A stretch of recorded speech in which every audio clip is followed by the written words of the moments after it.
Assalamualaikum warahmatullahi wabarakatuh. Saudaraku, para pecinta Al-Quran yang dimuliakan Allah Subhanahu wa Ta'ala, tokoh inspiratif yang kedua kita hadirkan dalam kehidupan kita adalah seorang sahabat Rasulullah Sallallahu Alaihi Wasallam yang bernama Abbad bin Bishr radhiyallahu anhu. Jadi kejadian Abbad bin Bishr ini sangat luar biasa, saudaraku sekalian. Dalam satu pertempuran, ketika tiba saatnya malam hari untuk beristirahat, maka Rasulullah menunjuk Abbad bin Bishr bersama dengan seorang temannya melakukan penjagaan malam. Nah, maka ketika Abbad dan satu orang temannya ini berjaga-jaga, maka mereka bersepakat untuk bergantian. Yang satu berjaga, yang satu istirahat dulu. Nanti tengah malam baru rolling berjaganya. Maka saudaraku sekalian, apa yang dilakukan oleh Abbad bin Bishr yang pertama kali berjaga ini? Ketika teman-temannya sedang istirahat, maka beliau berjaga malam, menjamin keamanan pasukan itu, bukan mengisi waktu berjaganya dengan begadang atau dengan bernyanyi atau dengan yang lainnya. Tetapi Masya Allah, Abbad bin Bishr berjaga malam dan memanfaatkan waktunya dengan sholat malam. Maka beliau mulai dengan takbir dan membaca surat. Dan suratnya ini, saudaraku sekalian, yang dibaca adalah surat yang panjang. Dalam riwayatnya adalah surat Al-Kahfi. Sampai tanpa sepengetahuan dia, ternyata ada pihak musuh yang mengintainya. Melihat ada orang yang masih terjaga, maka musuh ini kemudian mengambil anak panahnya, dilepaskan anak panah itu sehingga mengenai tubuh Abbad bin Bishr yang sedang sholat ini. Apa yang terjadi? Anak panah yang menancap ke dalam tubuhnya itu tidak dirasakan sebagai satu kesakitan. Maka dicabutlah anak panah itu dan beliau melanjutkan sholatnya. Beliau lanjutkan tenggelam di dalam tadabbur ayat demi ayat dalam Al-Quran itu. Sampai kemudian dilepaskanlah anak panah yang kedua, menancap dalam tubuhnya. Dan seperti yang pertama tadi, dicabutlah anak panah itu dan beliau lanjutkan sholatnya.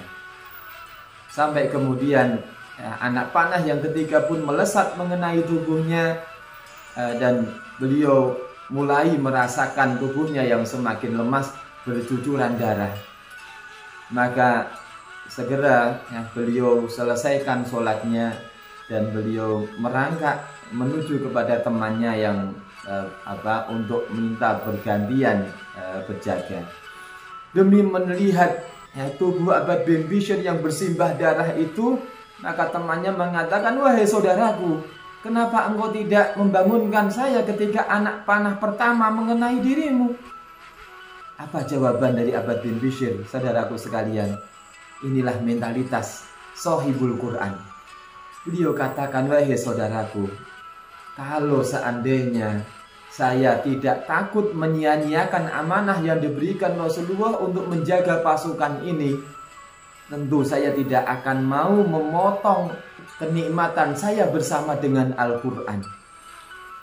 Jadi hanya karena beliau amanah menjaga apa yang telah ditugaskan oleh Rasulullah, takut kalau seandainya nanti beliau meninggal dunia, kemudian amanah yang diberikan kepada beliau ini disia-siakan, maka terpaksa untuk satu tujuan yang mulia ini beliau akhiri sholatnya. Masya Allah, saudaraku sekalian, banyak hikmah yang bisa kita ambil dari pelajaran Abbad bin Bishr radhiyallahu anhu ta'ala. Jadi yang pertama adalah bagaimana Shahibul Quran. Jadi tujuan kita membaca Al-Quran, tujuan menghafalkan Al-Quran sesungguhnya adalah agar kita mampu beribadah dengan optimal, agar kualitas ibadah kita lebih dibandingkan dengan yang lainnya. Maka kalau sudah hafal Al-Quran bukan untuk sekedar berbangga-bangga, bukan hanya sekedar untuk mendapatkan sertifikat, bukan hanya untuk sekedar mendapatkan tambahan gelar al-hafidh atau al-hafidhah. Bukan itu tujuan utamanya, saudaraku sekalian. Ayat demi ayat yang sudah tersimpan di dalam hati kita itu hendaklah menjadikan kita semakin bersemangat untuk beribadah. Salah satunya adalah sholat kita semakin berkualitas karena diisi dengan ayat demi ayat yang tidak hanya qul huwallahu ahad, walaupun itu sah, itu baik, tetapi semakin banyak yang dibaca di dalam sholatnya, maka tentunya itu semakin bagus pula kualitasnya, semakin banyak pula pahala. Sebagaimana Rasulullah juga pernah mengajarkan kepada sahabat Hudzaifah ibnul Yaman. Beliau pernah sholat malam dengan membaca Al-Baqarah, Ali Imran, dan An-Nisa. Demikian juga para sahabat Utsman bin Affan radhiyallahu anhu, misalkan beliau sering menghatamkan Al-Quran di dalam sholat malamnya. Dan demikian juga para ulama-ulama sesudah mereka, banyak di antara ulama-ulama itu yang mempunyai kebiasaan menghatamkan Al-Quran di dalam sholat. Maka inilah sesungguhnya agar sholat kita semakin indah, agar kualitas kehidupan kita semakin meningkat di sisi Allah Subhanahu wa Ta'ala, maka kita perbanyak menghafalkan Al-Quran. Selanjutnya, saudaraku sekalian, ini juga salah satu tips untuk bagi saudaraku sekalian yang baru dalam proses menghafalkan Al-Quran. Kenapa seringkali menghafalkan Al-Quran itu menjadi terasa berat? Yang sudah dihafal kemudian jadi lupa lagi, dihafal lupa lagi. Salah satu triknya adalah apa yang sudah dihafal itu praktekkan di dalam sholat. Jagalah di dalam sholat, murojaahlah di dalam sholat.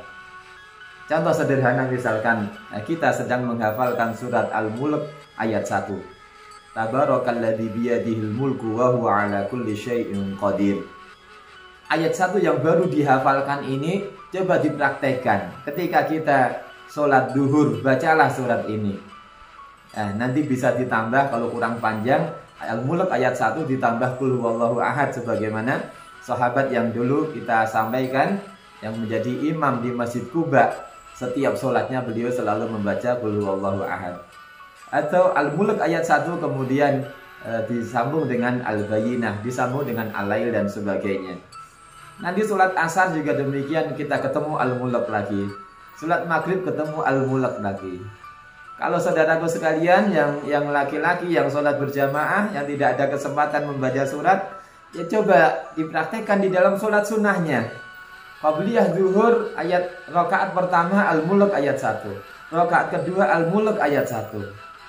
Nanti tahiyatul masjid lagi menjelang sholat asar, ayat rakaat pertama Al-Mulk lagi, rakaat kedua Al-Mulk lagi. Jadi sehari kita bisa mengulang Al-Mulk sampai 10 kali sampai atau lebih lah gitu. Dan itu kalau sudah berjalan selama 1 pekan, saya yakin saudaraku sekalian, 1 pekan kalau Al-Mulk itu kita ulang-ulang dalam sholat sunnah kita, saya yakin kita akan menemukan hafalan yang lancar. Nah, sebagaimana kita mengambil ibrah dari Abbad bin Bishr, selain hafalan kita lancar, insya Allah juga sholat kita semakin berkualitas, sholat kita insya Allah semakin banyak menghasilkan pahala untuk kita sekalian. Wallahu a'lam bishawab. Demikian salah satu hikmah dan tips yang bisa kita ambil dari inspirasi para sahabat radhiyallahu ta'ala anhum.